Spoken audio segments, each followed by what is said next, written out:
Hey guys, I haven't dropped a video in about a week, so I figured I'd give you a heads up as to what's going on. This whole adventure is exhausting. It is amazing, and the benefits and the long term is unbelievable. But the day-to-day living it is tough. We've had a couple setbacks. We were supposed to close escrow, and we moved out on the property.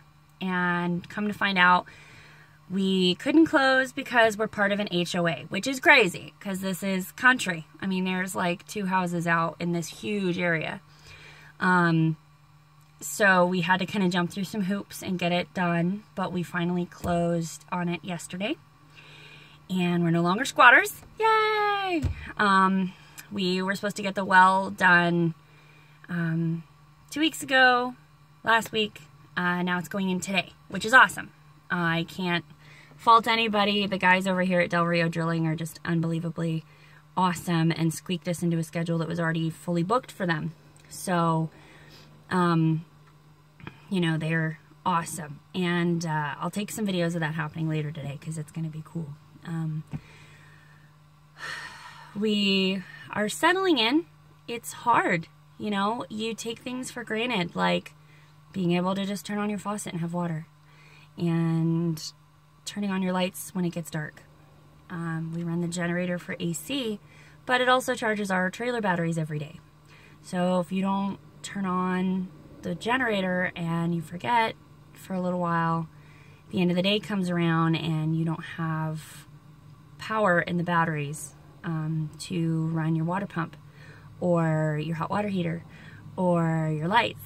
So, you know, it's definitely an experience in learning kind of what your needs are and being way more aware of where everything goes and how it gets there and how much wasted water and energy we don't even think about in a normal house setting. And we've been hauling water and learning how much water we go through as a family, which is kind of crazy. But it's really cool because it definitely gets you more in touch with what your needs are, what your life is, and, you know, kind of the bare minimum of things. I'm definitely getting tired of the dirt. It's real sandy, kind of dusty. We are supposed to get monsoons, which I'm super excited about, next week. But right now, everything's just dry, and we don't have a driveway. We're kind of off-roading it to and from. So it gets a bit dusty, and we went out and bought some rain boots this last week just so we can keep our feet kind of clean because flip-flops are not an option in the dirt. You know, we've adapted. We've got our vehicles. This is Vanna. Last night I fit 4 or 5 adults and 2 kids in here, no problem. So it's really cool because I've definitely got the family mobile that I wanted. But, you know, it's good because she off-roads, and that's kind of what we're doing. We did have a guy come out to estimate us on putting in a driveway so that we're not going over a dirt bike track to get to our house every day. But it was crazy expensive. So I think my husband's going to get out there with a tractor that we rent, and we're going to have the gravel people drop it off down the road. Like they can drive it down the road to drop it off.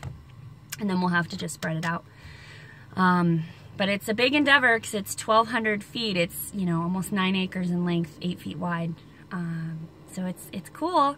And I'll definitely take progress photos and stuff. And later today I'll take a video of the inside of the trailer and how we're making it work for the family. Ronan is crawling. Violet had her 3rd birthday this week. I'm really sorry if I've not caught up with anybody this week like I wanted to. It's just been every day is something. You know, you got to go out and get a generator, and then you got to fill your water tank, and you've got to get your cars registered and all that stuff that comes along with moving. But it's not just having an easy place to go home to and kick our shoes off at the end of the day. The altitude is a real big deal that we didn't really think about when it comes to coming out here. It's almost a mile high here, and coming from almost sea level, it was really physically exhausting. You know, you get really tired and really worn out just easy, and you don't have a whole lot of motivation, which is crazy because TJ and I have just been, you know, balls to the wall hustling to get the move done and get out here and get everything going. And this is the exciting stuff. This is the fun stuff. And it's hard to not have the energy just to get up and get going. Of course, we've had we're in the middle of a heat wave, and we just had one last week, which is super fun, but it's a little unusual, and honestly, it's not any hotter than it is in San Diego. And at least it's not muggy. I'm not sweating my butt off every day. My makeup stays on. But, you know, and it's little stuff that you don't really think about when it comes to, you know, you plan out this big adventure. It's hard. It's really hard. You don't know where you're going. You know, we've only been here twice, and now figuring out where the grocery store is and where Costco is, and making wrong turns, and it takes you an hour to get somewhere because you took the wrong loop, because these are big roads. It's not like there's, you know, exits off of everything everywhere. So you kind of have to wait and make you turn and go back, and that gets frustrating. The people out here are unbelievably nice. I mean, just the sweetest, genuine, decent people. You know, you ask for help on anything, and they'll go above and beyond to help you. You know, I made a phone call last week asking about people to grade the driveway, and just called a, you know, local nursery to see who they recommended. And the lady was like, I don't really know, but here, let me take a minute. I'm going to research it for you and look at the local contractor's book that I'm a part of, and give you some numbers to call, and just simple stuff. You know, I haven't gotten cut off in traffic one time. Everybody smiles. Everybody says hi. It's just incredibly different. You really have to think about how our culture, especially in San Diego, everyone's so busy. You know, you make eye contact with somebody, and you don't actually say anything. You just avert your eyes and go about your day. And here, that's not how it is. You know, I've got little kids, and Ronan smiles at somebody in the grocery store. Violet says hi, and they stop and they say hi back, and how's your day, and they talk to you. And you know, I expected a lot more pushback from being from California moving here. I'm probably one of about 300 girls I've seen out here with crazy colored hair and piercings, and real cute little girl in Target yesterday. I said something about she had real pretty aqua turquoise hair, and she says, yeah, Prescott's got a whole lot of personality. And I think that's cute, because it's a lot of personality. I ended up talking dermals with the girl in the Taco Bell line the other day. Yeah, don't judge me. I had Taco Bell. And it's been kind of nice. And you say, you know, you're from San Diego, and most people are like, oh, well, welcome. You know, how do you like it? It's a change.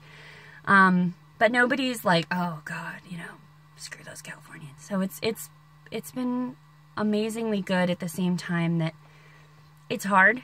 You know, my sister Elizabeth goes through this a lot, where you live this adventurous kind of life, and the positives are incredible and they outweigh the negatives, but it doesn't mean there aren't negatives. It doesn't mean that it's not hard. It just means it's worth the struggle. I desperately miss everybody, and I love all of you very, very much. And I will definitely try better in the coming weeks to make phone calls and chat and stuff. It's hard right now. There's not a whole lot of space, and there's a whole lot of going on. But I hope everybody's well, and I'll give you an update on the well later today. Do you like that? That's funny. But anywho, I hope you have a wonderful day. Enjoy your Friday, and I'll talk to you soon. Okay, bye.